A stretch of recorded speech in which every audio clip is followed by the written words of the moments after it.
But I want Yes, to get into indeed. the cons. What was the negative, like the things that was really that affected you, long term, short term, uh, your family indirectly, directly. Let's get into that. Man, this looking back, you can see a lot of different things like um, having enemies. Like I had enemies that I didn't even know. Like I don't even know them. Like like it's not like we were in the same classroom or we used to hang out. I mean, there's some people you do know, but then there's people you don't even know. But just because you from somewhere else, now that's your enemy. You know, you see them, and now there's a problem just because what you represent and what you're part of. And you might not even initially really have a problem with them. You might seem, oh, you seem like a cool dude. Are you from where? Oh, okay. Now, now we enemies now, just because of that. And that's a big con, man, because it's like now you can't be friends with everybody.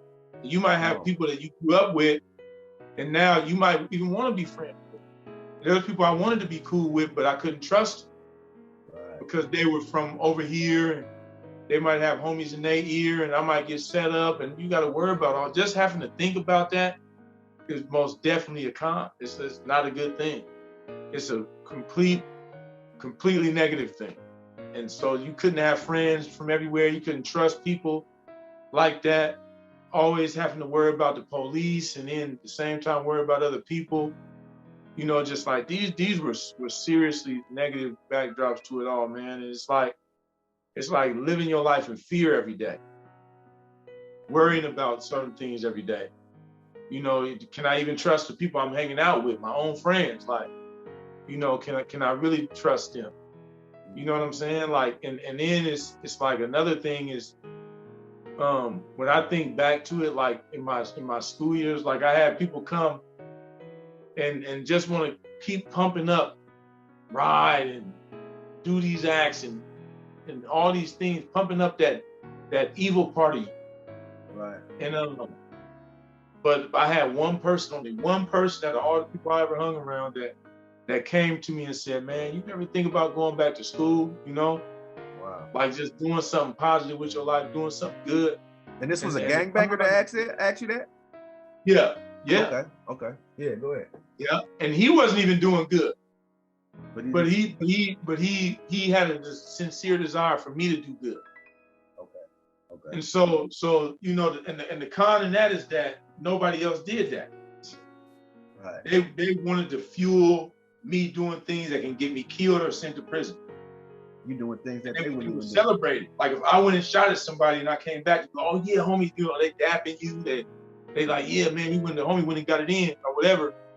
Or if they hear about it and you ain't telling everybody, it's like they feel like, okay, yeah, the homie a rider. Like they celebrated you doing things that you should had no business doing.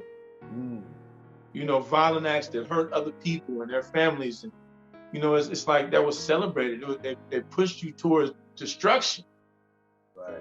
And when you begin to realize that, you know, you and some of us realize that before we even get out, but we feel stuck, you know, Right. and nobody's opening the door saying, hey man, you can just walk away.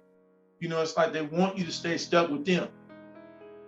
Right. You know, and it's sad. It's sad, but that's a big con for me looking back, like that. And then another thing is that I was setting a bad example for those after me, man. Like even though my sons like didn't actually see me fully living like that, the fact that they got told about it, you know, especially my junior, man, it made him idolize and look up to that and want to be that.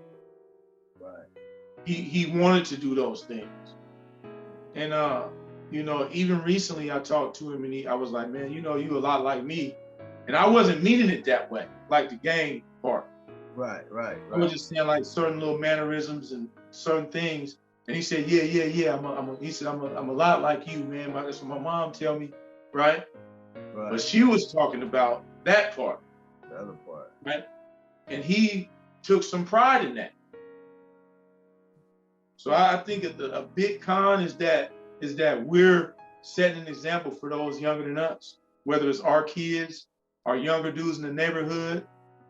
And we may not even realize it all the time. Like even people we're not bringing into the game, they're watching us. And they see us the same way I seen those dudes when I was young.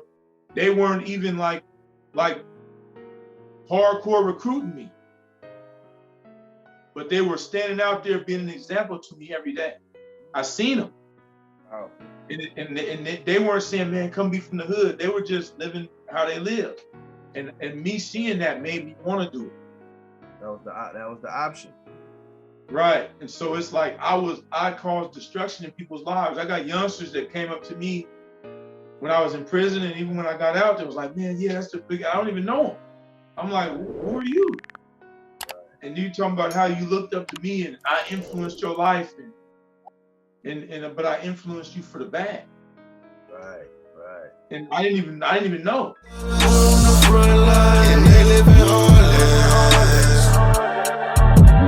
Watch out when they blow. Anybody's a target.